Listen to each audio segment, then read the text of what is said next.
आपका यूनिक प्रज्ञान यूट्यूब परिवार में मैं प्रज्ञान सर हार्दिक स्वागत करता हूं, वंदन करता हूं, अभिनंदन करता हूं।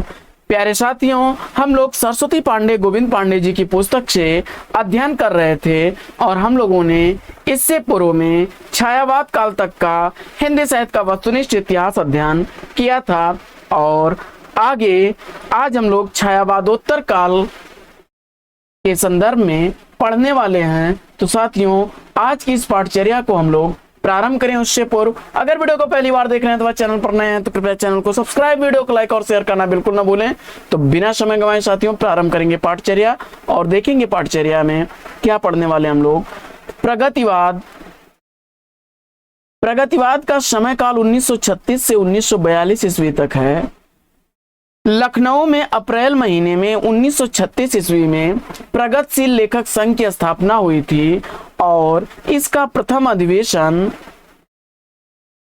जब हुआ तो वहीं से हिंदी में प्रगतिवाद आंदोलन की शुरुआत होती है और इस अधिवेशन के पहले अध्यक्ष मुंशी प्रेमचंद्र जी थे। सन 1934 ईस्वी में गोरकी के नेतृत्व में रूस के सोवियत लेखक संघ की स्थापना हुई और यह विश्व का पहला लेखक संगठन था।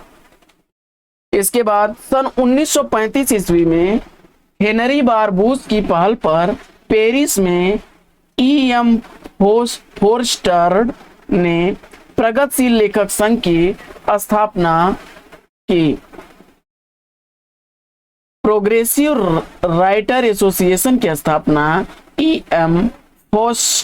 फोर्स्टर ने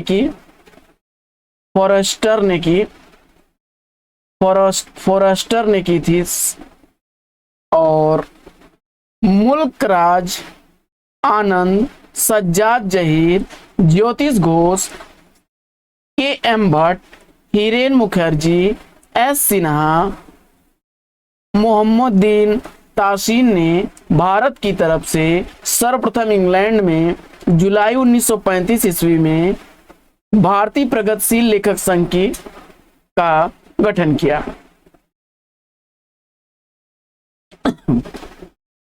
प्रगतिवाद का सैद्धांतिक आधार मार्क्स का द्वंद्वात्मक भौतिकवाद है। राजनीति के क्षेत्र में जो समाजवाद या साम्यवाद है, साहित्य के क्षेत्र में वही प्रगतिवाद है। डॉक्टर बच्चन सिंह ने सुमित्रा नंदन पंत कृत युगवाणी को खड़ी बोली का प्रथम प्रगतिवादी काव्य माना है। डॉक्टर गणपत चंद्र गुप्त ने कालक्रम की दृष्टि से रामेश्वर करुण कृत ब्रज भाषा काव्य करुण सतसई को प्रथम प्रगतिवादी कवि काव्य माना है। यानी गणपत चंद्र गुप्त के अनुसार रामेश्वर द्वारा लिखा गया करुण, जो ब्रज भाषा में लिखा गया करुण सतसई, रामेश्वर करुण द्वारा लिखा गया करुण सतसई प्रथम प्रगतिवादी काव्य और रामेश्वर करुण प्रथम प्रगतिवादी कवि के रूप में माने जाते हैं। वहीं डॉक्टर बच्चन सिंह ने सुमित्रा नंदन पंत की रचना युगवाणी को खड़ी बोली का प्रथम प्रगतिवादी काव्य माना है। यानी सुमित्रा नंदन पंत बच्चन के अनुसार प्रगतिवादी प्रथम कवि माने जाते हैं। कुछ कवियों को देख लेते हैं हम लोग। प्रगतिवादी कवियों में केदारनाथ अग्रवाल को। केदारनाथ अग्रवाल, इनका जन्म बांदा के कमाशीन में हुआ था। 1911 से 2000 ईस्वी तक जीवन काल था इनका और घिसट्टो तथा हनुमान प्रसाद इनके माता पिता का नाम था। पत्नी पार्वती थी। पहला काव्य संग्रह युग की गंगा है। केदारनाथ अग्रवाल अपनी काव्य यात्रा के आरंभिक दौर में बालेंदु उपनाम से रचनाएं करते थे। यानी प्रारंभिक दौर जो इनकी रचनाओं का था उसमें ये छद्म नाम उपनाम से बालेंदु नाम से करते थे। तब वे ब्रज भाषा में कव्य सवैया छंद लिखते थे। केदारनाथ अग्रवाल ने देश विदेश के तमाम कवियों की कविताओं का अनुवाद देश विदेश की कविताएं शीर्षक से किया। केदारनाथ अग्रवाल की कुछ रचनाओं को देख लेते हैं कालक्रमानुसार। युग की गंगा 1947 ईस्वी, नींद के बादल 1947 ईस्वी, लोक और आलोक 1957 ईस्वी, फूल नहीं रंग बोलते 1965 ईस्वी, आग का आईना 1970 ईस्वी, गुल मेहंदी 1978 ईस्वी, पंख और पतवार 1979 ईस्वी, बंबई का रक्त स्नान 1981 ईस्वी, हे मेरी तुम 1981 ईस्वी, मार प्यार की थापे 1981 ईस्वी, कहाँ केदार खरी खरी 1983 ईस्वी, अपूर्वा रचना इनकी 1984 ईस्वी की है। बड़ी चर्चित रचना अगली है, मोस्ट इंपॉर्टेंट, जमुन जल तुम 1984 ईस्वी की है रचना, जमुन जल तुम, कई बार पूछी गई रचना है। बोले बोल अबोल 1950 ईस्वी, जो सिलाएं तोड़ते हैं 1950 ईस्वी, आत्मगंध 1988 ईस्वी, अनहारी हरियाली 1990 ईस्वी, खुली आंखें खुले डैन 1993 ईस्वी, पुष्पदीप 1984 ईस्वी तथा बसंत में हुई प्रसन्न पृथ्वी 1996 ईस्वी की प्रकाशित रचनाएं हैं। क्षमा करें। नागार्जुन का संक्षिप्त जीवन वृत्त देख लेते हैं हम लोग। दरभंगा बिहार में इनका जन्म हुआ था और 1911 ईस्वी से 1998 ईस्वी इनका जीवन काल रहा। वैद्यनाथ मिश्र इनका पूरा नाम था, मूल नाम इनका वैद्यनाथ मिश्र था, नागार्जुन नाम से ये प्रसिद्ध हुए। यात्री उपनाम से भी ये रचनाएं करते थे। गोकुल मिश्र और उमा देवी इनके माता पिता थे और नागार्जुन का पहला साहित्यिक उपनाम यात्री था। संस्कृत और मैथिल में ये यात्री उपनाम से कविताएं लिखा करते थे। नागार्जुन की खड़ी बोली में सर्वप्रथम प्रकाशित रचना राम के प्रति सन 1935 ईस्वी में लाहौर से निकलने वाली साप्ताहिक पत्रिका विश्व बंधु में छपी थी। नागार्जुन की रचनाओं का काल क्रमानुसार देख लेते हैं। युग धारा 1953 ईस्वी, खिचड़ी विप्लव हमने देखा 1980 ईस्वी, सतरंगी पंखों वाली 1959 ईस्वी, तुमने कहा था 1980 ईस्वी की रचना। वहीं प्यासी पथराई आंखें 1962 ईस्वी, हजार हजार बाहों वाली 1981 ईस्वी, भस्मांकुर 1971 ईस्वी, पुरानी जूतियों का कोरस मोस्ट इंपॉर्टेंट रचना है 1983 ईस्वी, तालाब की मछलियां 1975 ईस्वी की प्रकाशित रचनाएं हैं। इसके बाद नागार्जुन द्वारा लिखी गई भस्मांकुर एक खंड काव्य विधा की रचना है जो बरवे छंद में लिखी गई है। नागार्जुन ने मैथिली भाषा में पत्रहीन नग्नगाज शीर्षक से काव्य लिखा। 52 कविताएं इसमें संकलित हैं। इस कृति के लिए 1968 ईस्वी का साहित्य अकादमी पुरस्कार उन्हें दिया गया और नागार्जुन ने अपनी कविता प्रतिहिंसा की अस्थायी भाव हैं प्रतिहिंसा ही अस्थायी भाव है के संदर्भ में लिखा। यह तो नागार्जुन साहित्य का मैनिफेस्टो है। काफी इंपॉर्टेंट तथ्य है, इसको याद रखिएगा। उन्होंने अपनी कविता प्रतिहिंसा ही अस्थायी भाव है के संदर्भ में लिखा है कि यह तो नागार्जुन साहित्य का मैनिफेस्टो है। बढ़ते हैं पाठचर्या में आगे।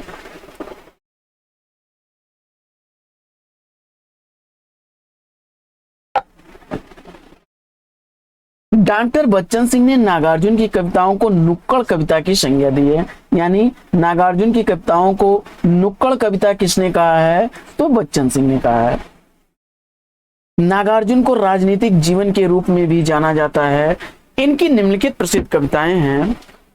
बादल को गिरते देखा, पाषाणी, सिंदूर, तिलक भाल, तुम्हारी दंतुरित मुस्कान, 5 भूत भारत माता के, कालिदास, हरिजन गाथा, अकाल और उसके बाद। इसके बाद नागार्जुन को प्रगतिवाद का सलाहकार पुरुष भी कहा जाता है। बढ़ते हैं आगे और शिवमंगल सिंह सुमन को देखते हैं। शिवमंगल सिंह सुमन का संक्षिप्त जीवन परिचय। झगरपुर उन्नाव जन्म स्थान है। 1915 से 2002 ईस्वी तक जीवन काल रहा। मूल नाम इनका शिवमंगल सिंह था, उपनाम इनका सुमन था। हिल्लोल नामक काव्य संग्रह इनका 1939 ईस्वी में पहली बार प्रकाशित हुआ। इनकी प्रमुख रचनाओं में हिल्लोल, जीवन के गान, युग का मोल, प्रलय सृजन, विश्वास बदलता ही गया, बिंद हिमालय, मिट्टी की बारात, वाणी की व्यथा, पर आंखों नहीं भरी, हम पक्षी, उन्मुक्त गगन के, ये प्रमुख रचनाएं हैं इनकी। शिव मंगल सिंह सुमन की प्रसिद्ध कविता गुनिया का यौवन, कलकत्ते का अकाल और चल रही कुदाली प्रमुख रचनाएं हैं। अब हम लोग देखते हैं वासुदेव सिंह त्रिलोचन को। वासुदेव सिंह त्रिलोचन जी का मूल नाम वासुदेव सिंह था और त्रिलोचन इनका उपनाम था। पहला का इनका संग्रह जो है वह 1945 ईस्वी में धरती नाम से प्रकाशित हुआ। 1917 से 2007 ईस्वी इनका जीवन काल रहा। सुल्तानपुर चिरानी पट्टी में इनका जन्म हुआ था। अब पढ़ते हैं आगे। गजानन माधव मुक्तिबोध ने क्या लिखा त्रिलोचन के संदर्भ में कि गजानन माधव मुक्तिबोध ने त्रिलोचन को अवध का किसान कवि कह दिया है। अवध का किसान कवि कहा है त्रिलोचन को। गजानन माधव मुक्तिबोध जी ने इनकी प्रमुख रचनाओं में धरती, मैं उस जनपद का कवि हूँ, गुलाब और बुलबुल, अर्घान, दिगंत, तुम्हें सौंपता हूँ, ताप के ताए हुए दिन, फूल नाम है एक, शब्द, अनकहनी भी कुछ कहनी है, ये इनकी प्रमुख रचनाएं हैं। इसके बाद अमोला त्रिलोचन जी की अवधि कविता का काव्य कृति है। 1990 ईस्वी में प्रकाशित इस कृति में 2700 बरवे छंद संग्रहित हैं। हिंदी में सानेट लिखने के लिए त्रिलोचन शास्त्री प्रसिद्ध हैं। आगे बढ़ते हैं और देखते हैं रांगेय राघव को। रांगेय राघव का मूल नाम त्रयंबक वीर राघवाचार्य है। त्रयंबक वीर राघवाचार्य इनका मूल नाम है। 1923 से 1963 इनका जीवन काल। रांगेय राघव ने 3 आख्यानक काव्य लिखे हैं जो निम्न हैं: अजय खंडहर, मेधावी और पांचाली। अजय खंडहर 1944 ईस्वी, मेधावी 1947 ईस्वी, पांचाली 1955 ईस्वी की प्रकाशित रचना है। अजय खंडहर में 3 शीर्षक झंकार, ललकार और हुंकार से स्टालिनग्राद युद्ध के कतिपय स्थलों का वर्णन किया गया है। रांगेय राघव के 2 अन्य मुक्तक काव्य हैं पिघलते पत्थर और राह के दीपक। बढ़ते हैं आगे।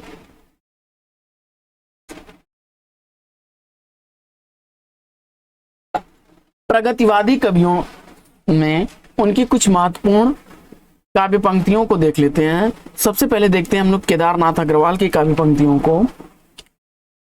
धूप चमकती है चांदी की साड़ी पहने, मैके में आई बेटी की तरह मगन है। दूसरी पंक्ति है कि एक बित्ते के बराबर यह हरा ठिगना चना, बांधे मुरैठा शीश पर छोटे गुलाबी फूल का।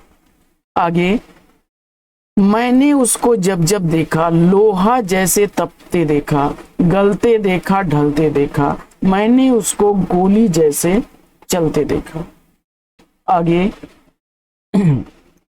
आज का लेखन आग के अंगूठे की क्रांतिकारी कतार का बंदूक मार लेखन है। आगे, कविता यूं ही बन जाती है बिना बनाए, क्योंकि हृदय में तड़प रही है याद तुम्हारी। आगे, माझी न बजाओ बंसी, मेरा प्रण टूटता है, मेरा प्रण टूटता है जैसे तन टूटता है। आगे, बाप बेटा बेचता है भूख से बेहाल होकर, धर्म धीरज प्राण खोकर। अगली पंक्ति है, कांग्रेस की राज में आयो नहीं बसंत, अपत कंटीली डाल के गावत हैं गुणवन। अगली, काटो काटो काटो करवी, मारो मारो हंसिया, हिंसा और हिंसा क्या, जीवन में बड़ हिंसा क्या। अब हम लोग पढ़ते हैं आगे और देखते हैं नागार्जुन की रचनाओं को, नागार्जुन की प्रमुख पंक्तियों को।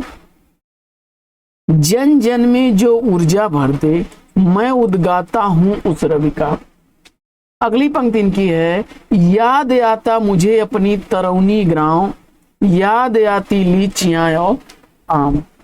और ये तो मोस्ट इंपॉर्टेंट पंक्ति है जो कई बार रिपीट होती है कि कई दिनों तक चूल्हा रोया चक्की रही उदास, कई दिनों तक कानी कुतिया सोई उसके पास। और यह भी बड़ी इंपॉर्टेंट पंक्ति है, अक्सर रिपीट होने वाली एग्जाम में, कि कालिदास सच सच बतलाना, इंदुमती के मृत्यु शोक से अज रोया या तुम रोए थे, कालिदास सच सच बतलाना। आगे, घुन खाए शहतीरों पर 12 खड़ी विधाता बाचे, फटी भीत है छत चूती है आले पर बिस्तुइया नाचे। और अगली पंक्ति है कि अमल धवल गिर के शिखरों पर बादल को घिरते देखा। अगली पंक्ति है इनकी कि 5 पूत भारत माता के दुश्मन था खूंखार, गोली खाकर एक मर गया बाकी रह गए 4। अब बढ़ते हैं आगे और हम लोग त्रिलोचन की पंक्तियों को देखते हैं। मुझे जगत जीवन का प्रेमी बना रहा है प्यार तुम्हारा, यूं ही कुछ मुस्का कर तुमने परिचय की वह गांठ लगा दी। अगली पंक्ति है उनकी, जड़ता है जीवन की पीड़ा, निस्तरंग पाषाणी क्रीड़ा, तुमने अनजाने वह पीड़ा छवि के सर से दूर भगा दी। आगे, रामधारी सिंह दिनकर को देख लेते हैं हम लोग। 1908 से 1974 ईस्वी इनका जीवन काल था। रामधारी सिंह दिनकर के काव्य में राष्ट्रीय सांस्कृतिक चेतना तथा प्रगतिवादी चेतना दोनों विद्यमान है। रामधारी सिंह दिनकर को समय का सूर्य और अधैर्य का कवि भी कहा जाता है, यानी दिनकर जी को समय का सूर्य और अधैर्य का कवि भी कहा जाता है। दिनकर की प्रमुख कृतियां रेणुका, दिल्ली, रेणुका 1935 ईस्वी, हुंकार 1939 ईस्वी, रसवंती 1940 ईस्वी, द्वंद्व गीत 1940 ईस्वी, कुरुक्षेत्र 1946 ईस्वी, शामधेनी 1947 ईस्वी, रश्मिरथी 1952 ईस्वी, नील कुसुम 1954 ईस्वी, दिल्ली 1954, उर्वशी 1961, परशुराम की प्रतीक्षा 1963, आत्मा की आंखें 1964, हारे के हरिनाम, धूप और धुआं 1951, नीम के पत्ते और इतिहास के आंसू 1951 ईस्वी की प्रकाशित रामधारी सिंह दिनकर की ये रचनाएं हैं। दिनकर ने मैथिली शरण गुप्त के सामने स्वयं को महज द्वितीय राष्ट्र कवि ही माना है। दिनकर को उर्वशी महाकाव्य के लिए 1972 ईस्वी में भारतीय ज्ञानपीठ पुरस्कार प्रदान किया गया। इसे गीत नाट्य भी माना जाता है, यानी उर्वशी गीत नाट्य विधा की रचना है। और उर्वशी आपकी रचना एक जयशंकर प्रसाद की भी है, जो चंपू काव्य विधा की रचना है। आगे दिनकर की महत्वपूर्ण काव्य पंक्तियों को देख लेते हैं। ओ द्विधाग्रस्त शार्दुल बोल, इसके बाद स्वानों को मिलता दूध भात बच्चे भूखे अकुलाते हैं, स्वानों को मिलता दूध भात बच्चे भूखे अकुलाते हैं, माँ की हड्डी से ठिठुर चिपक जाड़े की रात बिताते हैं। आगे, हटो व्योम के मेघ पंथ से स्वर्ग लूटने हम आते हैं, दूध दूध ओ वत्स तुम्हारा दूध खोजने हम आते हैं। आगे, रे रोक युधिष्ठिर को न यहाँ जाने दे उसको स्वर्ग धीर, पर फिरा हमें गांडीव गदा लौटा दे अर्जुन भीम वीर। आगे, प्रयोगवाद और नई कविता को पढ़ लेते हैं हम लोग। प्रयोगवाद का आरंभ 1943 ईस्वी में हीरानंद सच्चिदानंद बादशाहन अज्ञेय जी के संपादकत्व में तार सप्तक से माना जाता है। तार सप्तक में 7 कवि संग्रहित हैं। प्रयोगवाद शब्द का सर्वप्रथम प्रयोग नंदुलारे वाजपेयी ने प्रयोगवादी रचना शीर्षक निबंध में किया था, और नंदुलारे वाजपेयी ने प्रयोगवाद को बैठे ठाले का धंधा कहा है। अज्ञेय के संपादक तत्व में 4 सप्तक प्रकाशित हुए। पहला तार सप्तक जिसको केवल तार सप्तक के नाम से जानते हैं 1943 ईस्वी, दूसरा सप्तक 1951 ईस्वी, तीसरा सप्तक 1959 ईस्वी और चौथा सप्तक 1979 ईस्वी। साथियों, तार सप्तक पर हमने एक बड़ा ही ट्रिकी वीडियो बनाया है और जा करके विजिट एक बार करिएगा चैनल पर।